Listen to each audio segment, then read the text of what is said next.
Okay, hello everybody, this is Bonov, and we're doing even more developer commentary. Oh my goodness. I have just done some crazy cheating to make the battle speed even faster than should be physically possible, so even though the game runs slowly, it should be tolerable now. Should have done this sooner. Yeah, look how fast everything goes now. If I was playing this at a regular speed, it'd be crazy.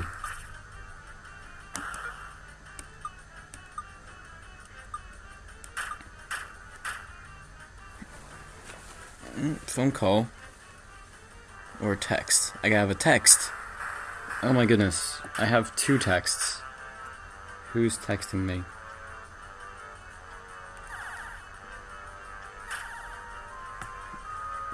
My girl thing texted me something about a pie man.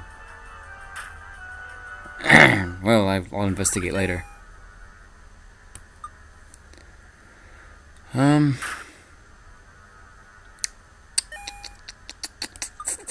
Alright, so hey, guys, we enter the Navy headquarters. How crazy is this? I remember, yes, I remember this place very well because it was the last thing I did, or one of the last things I did before finishing the game. So yes, I remember specifically, like, when I was coming up with all the look and stuff. Looks more like a mansion, I think, than a Navy base, but pretty nice. The reflective floors were something that I I kind of came up with it on the spot, and I kind of didn't. I mean, I think it made sense for them to be there. I just hadn't really specifically thought of putting them in until I got to the point where I was making the game, and I was like, oh, you know what? Hey, reflective floors.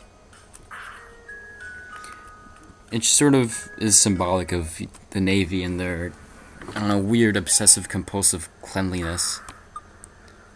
They're just those sorts of people, you know? Very obsessed with control and order and all that stuff that pirates don't care about.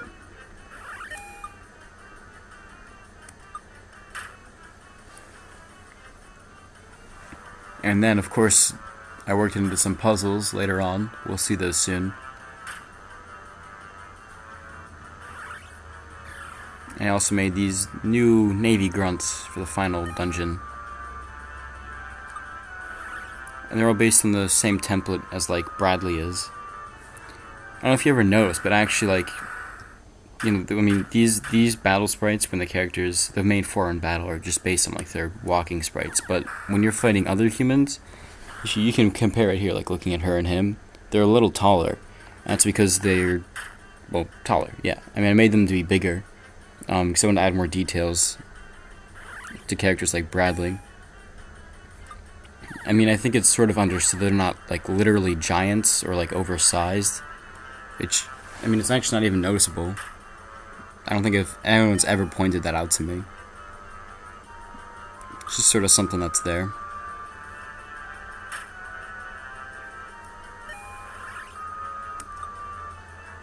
You know.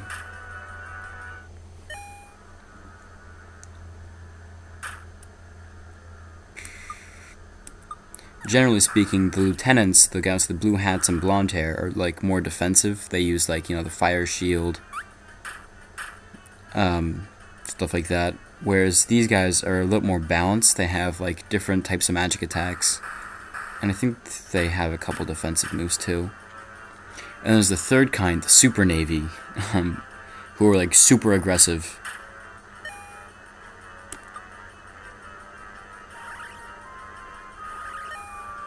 And we'll see those soon too. Seeing as my levels are pretty low, these guys are taking abnormally long time to defeat. But I have confidence that they will go down soon.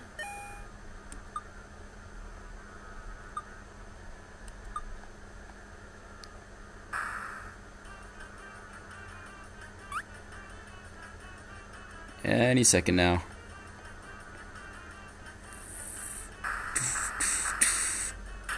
Yes, yes, yeah, no. Yeah, right. See, they have heal light and the shield. And they have a little more HP, too. Usually it's better to focus your attacks on them, because if they're around for too long, they'll heal each other and put up some shields and stuff that makes it more annoying to keep fighting.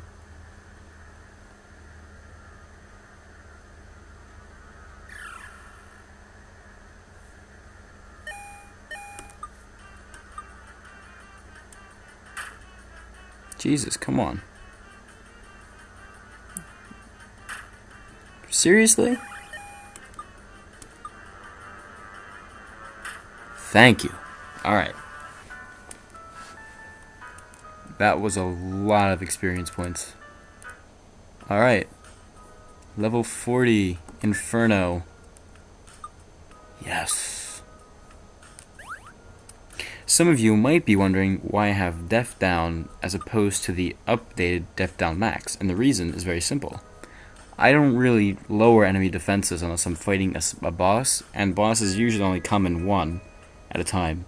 So, Def Down Max uses more magic and isn't actually any more powerful, it just affects a wider array of enemies. So, yeah. Anyway, so I have this little switch puzzle here. As you probably noticed, I split this little dungeon into like 3 different segments, each with their own sort of themed puzzle. This one is based around the Fetch Parrot, but in a sort of little twist. Well, basically, when you first see these like red-blue switches, you're using the bombs on them. But then once you get the Fetch Parrot, every time you see them, you start using the Fetch Parrot on them, to the point where when you see the switch, you're just sort of automatically think, okay, you know, Fetch Parrot time. So I wanted to use one puzzle where, you know, you have to use bombs instead of a Fetch Parrot. And that's what I came up with. Until someone else, very clever, came up with the idea of using one Fetch Parrot and then a second one to extend your reach or double it. And I hadn't thought of that, but it's pretty cool. Anyway, here we go, multi-hit. These guys are insane. Basically, they're super duper duper fast, in case you haven't noticed. And they also hit you with lots of multi-hit attacks, so when you're up against them, it's just like constant barrage of hits and stuff. To balance that out, they can each barely take any hits at all. In fact, if I weren't so horribly underleveled, they would all be dead now. But they are not. Miss.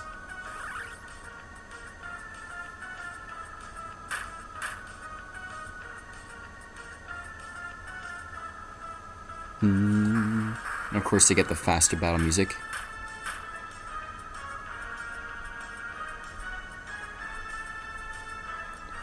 Might just...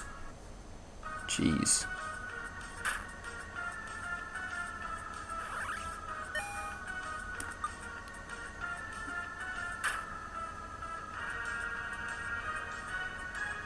Oh no, monkey!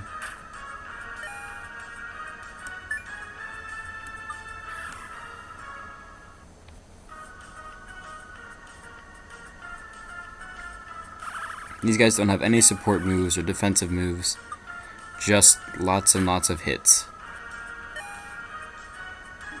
Because they're very weak, you generally take them down first and quickly, but because I'm so underleveled, I can't actually pull that off very effectively. Oh my goodness, it's almost 10 minutes already. Ah, darn computer running slow with recording. Well, we finished this fight.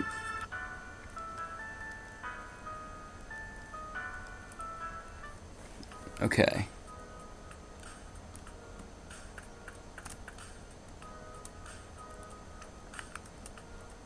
So I'm not going to waste any time here. I remember though, I mean with the fetch part, I complained earlier in the developer commentary where I said that basically once you have the fetch part, the only thing you use it for is hitting switches.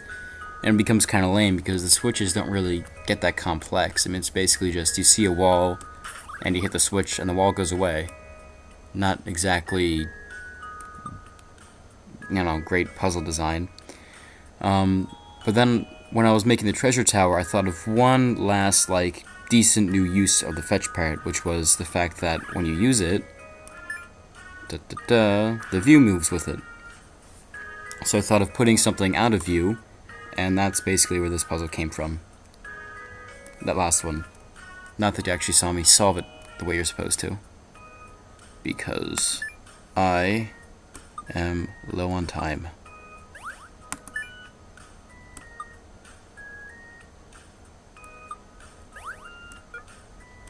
Okay. I guess that's in episode 2. I think I'm going to make the battles even faster. And also call that an episode. So, goodbye. Thank you for watching.